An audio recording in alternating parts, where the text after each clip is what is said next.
Okay, I'm doing this video vlog style with the Sony ZV-E10 just to test it out. I have the 10 to 20 millimeter lens on it, and I'm going to show you guys my YouTube studio behind the scenes, which is why I'm doing this sort of thing. So you guys remember last time when I had this post, I reviewed this a couple of months ago. I was talking about replacing those old lights in that last video. And then I got an email from one of you guys, a subscriber, who wrote this really long, well thought out, well researched email about different light options for my setup here. But that's not even the crazy thing. About 2-3 days after that initial email from a subscriber, I get contacted by SmallRig and they say, hey, we have some new lights, wondering if you would want these in your studio. So check these out. The light just lives in here. Reflector, cable, giant power brick, pretty large. So this one is the RC220D. Mounted on my post at the moment is the RC220B. One is a bicolor and this one is just a strictly daytime. So D for daytime, B for bicolor. Alright, so let me give you a quick tour around this light that I have mounted on my post again.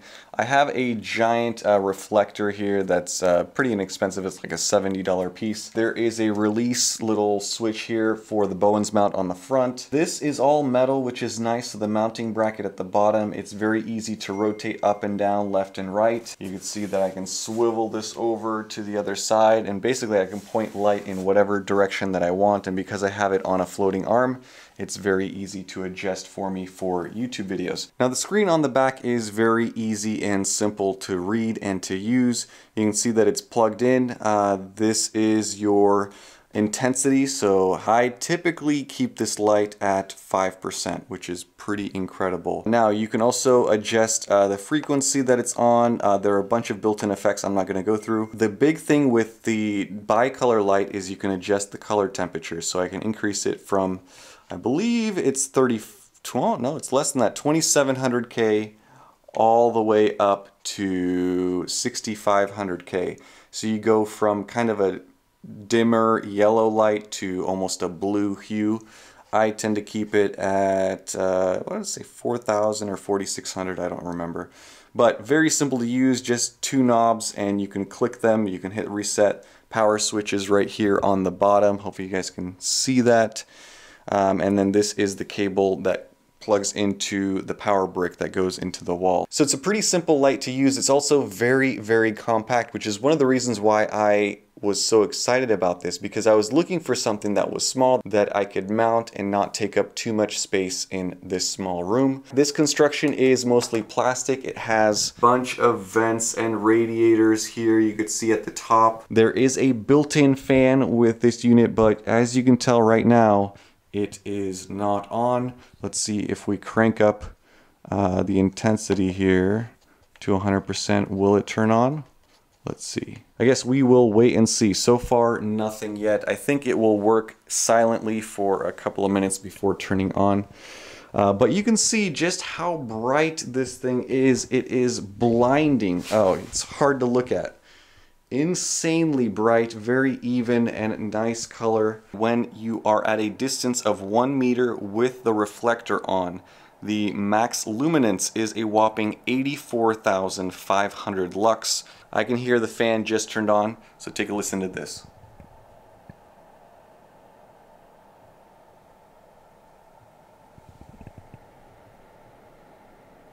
It's only about 25 decibels in noise, which is very little, and the fan, according to SmallRig, only turns on when the body temperature reaches above 60 degrees Celsius.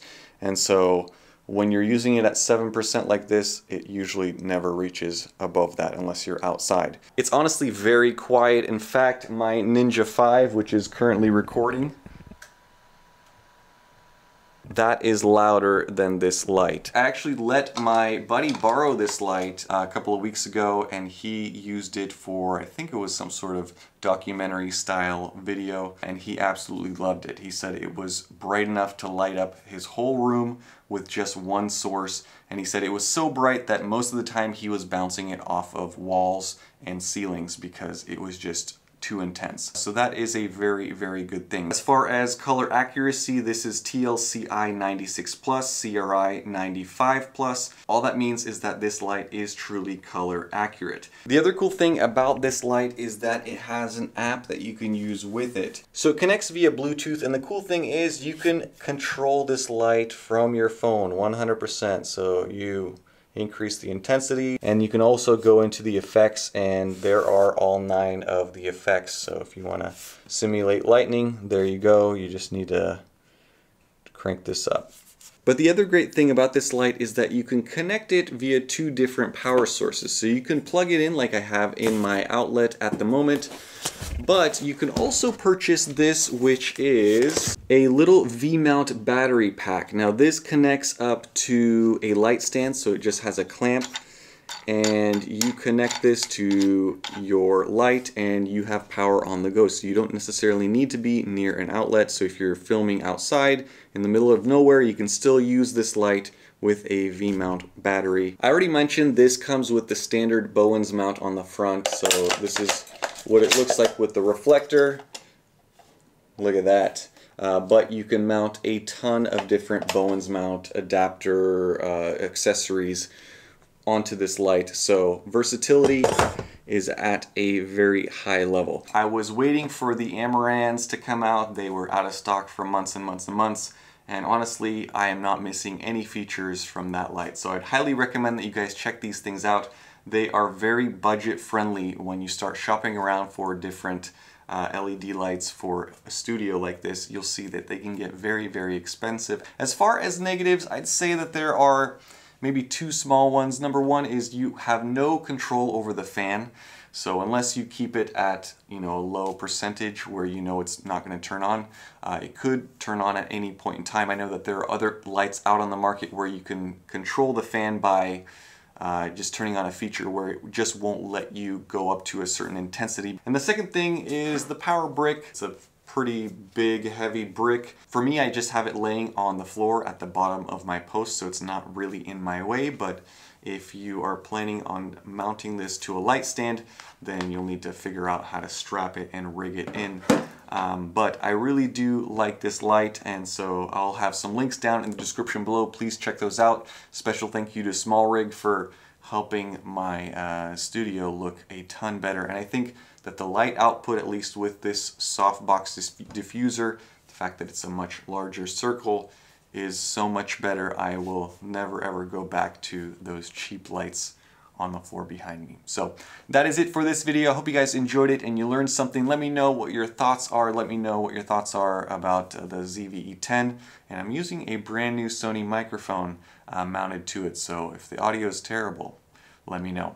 As always, thank you so much for all of your comments, support, and stay tuned for more. Bye-bye.